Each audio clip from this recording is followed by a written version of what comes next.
Hoje vou te mostrar 3 formas de achar água subterrânea em qualquer terreno usando só a observação, além de 2 testes simples com itens da sua garagem para confirmar a presença de água antes de cavar. Esses são os métodos usados por hidrólogos e pioneiros, não custam nada e você pode aplicá-los em sua propriedade após este vídeo. Fica comigo, pois tem um quarto método famoso, aquele do galho dobrado que todos conhecem. Vou comprovar com ciência se isso funciona antes de terminar. Eu já percorri terrenos usando exatamente esses passos. Eles são reais e repetíveis. Aqui está tudo. Uma coisa precisa ficar clara primeiro, porque tudo depende disso. Água subterrânea não é um lago subterrâneo que você simplesmente encontra por acaso. Em muitos lugares, ela está entre o solo e as rochas, na zona saturada chamada lençol freático, cujo topo sobe e desce conforme o terreno acima. Sua tarefa é localizar onde o lençol freático está mais próximo da superfície. Cada método que vou mostrar serve para ler a superfície e entender o que a água está fazendo lá embaixo e depois confirmar isso manualmente. Então, antes de sair, pegue algumas estacas ou fitas de sinalização bem chamativas, porque você vai marcar cada ponto que passar em um teste. No final você vai ter um mapa. O primeiro método é o que os profissionais ainda usam, e é o mais confiável. Leia as plantas. Uma planta não pode fingir que está viva, por isso a vegetação é o detetor de água mais honesto da Terra. Algumas espécies, chamadas freatófitas, precisam que suas raízes alcancem o lençol freático para sobreviver. Salgueiros, álamos, sicômoros e amieiros não crescem em solo seco. Aqui está o que você realmente deve fazer. Caminhe até o ponto mais alto da sua propriedade e olhe ao redor. Você está procurando por 2 coisas: qualquer linha de salgueiros ou álamos atravessando um terreno que de outra forma seria seco, e qualquer área de grama que seja visivelmente mais verde escura do que tudo ao redor. Marque ambos. As árvores indicam água subterrânea rasa, geralmente a 3 a 5 metros da superfície. A área verde indica a umidade, pois suas raízes acharam água que a grama pálida não alcança. Aproxime-se e confira o que marcou. Observe o chão sob os pontos verdes procurando tábuas, juncos ou ciperáceas.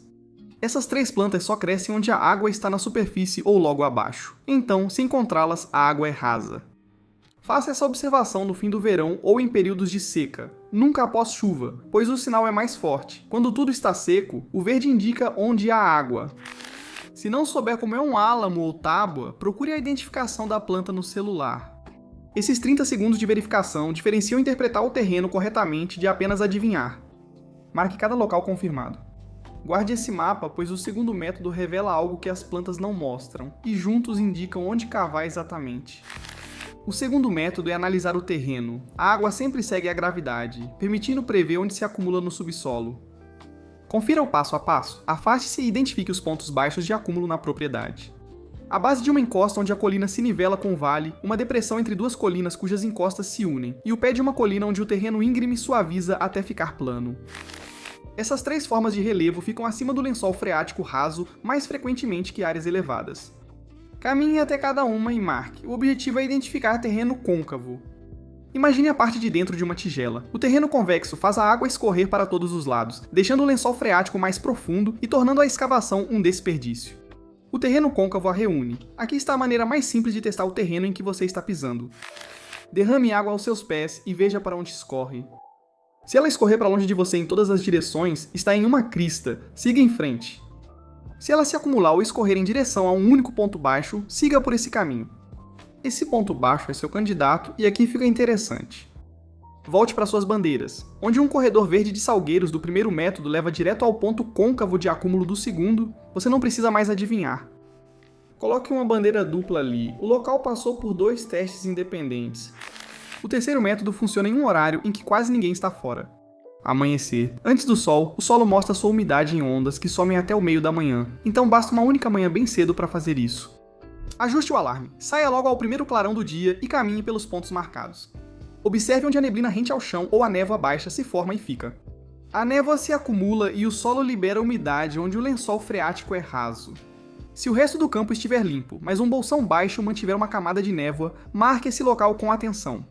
Esse é um forte sinal. O orvalho confirma isso, e pode ser interpretado na mesma manhã. As áreas que mais retêm orvalho e onde ele evapora por último ao nascer do sol ficam sobre umidade. Veja qual das suas bandeiras fica molhada por mais tempo. No inverno, o princípio se inverte e é mais evidente.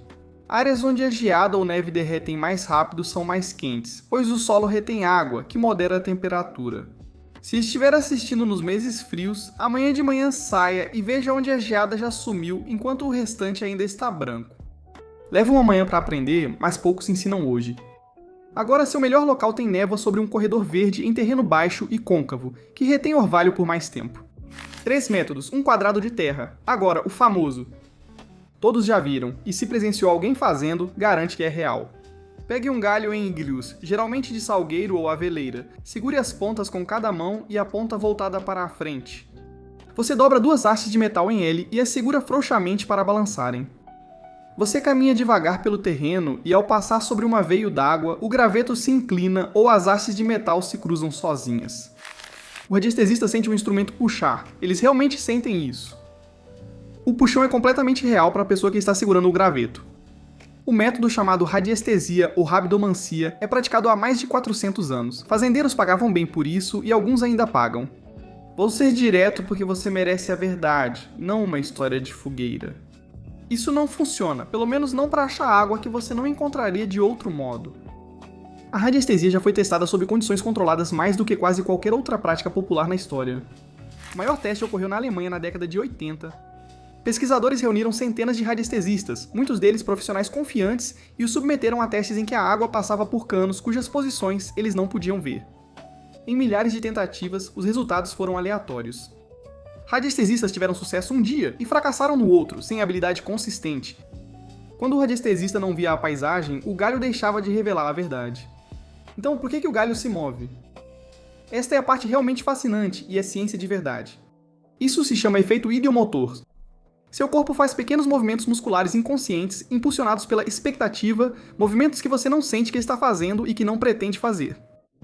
Quando parte da sua mente espera que haja água por perto, talvez porque você inconscientemente percebeu uma grama mais verde ou um terreno mais baixo, seus pulsos fazem um micromovimento involuntário pequeno demais para ser percebido.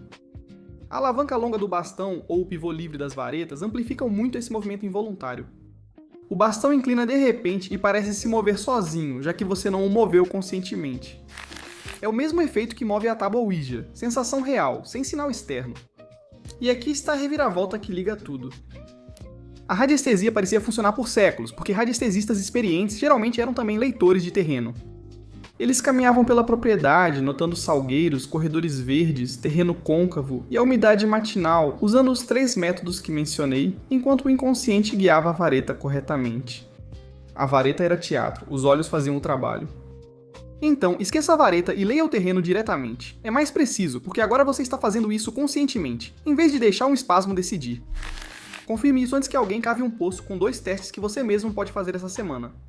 O primeiro é o buraco de teste. No local que você escolheu como melhor, cave de 60 a 90 centímetros com uma cavadeira ou uma pá, cubra o buraco com uma tábua para evitar a entrada de chuva e deixe durante a noite.